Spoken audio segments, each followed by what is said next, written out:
మానవులందరినీ కలుగజేసిన వాడు దేవుడు. దేవునికి ఒక భార్య ఉందా?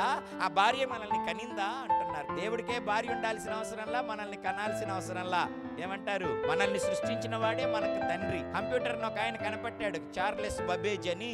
ఆయన్ను ఫాదర్ ఆఫ్ కంప్యూటర్ అంటారు. వాళ్ళ ఆవిడే కడుపులో 9 నెలలు కనిందా కంప్యూటర్ ని. ఆయన ఎలా ఫాదర్ ఆఫ్ కంప్యూటర్ అయ్యాడు అని అంటే, మునుపు లేని ప్రయోజనకరమైన ఒక దానిని కనిపెట్టి దాన్ని అభివృద్ధి చేస్తూ ఉంటే దానికి ఆయన తండ్రి అని పిలువబడతాడు. అరిస్టాటిల్ అనే ఆయన జీవశాస్త్ర పితామహుడు, ఫాదర్ ఆఫ్ బయాలజీ. అరిస్టాటిల్ అంటే వాళ్ళ ఆవిడ 9 నెలల కడుపులో కన్లా శాస్త్రాన్ని ఆయన కలుగ చేశాడు, ఆయన సృష్టించాడు మనుషులకు ప్రయోజనకరమైన దానిని.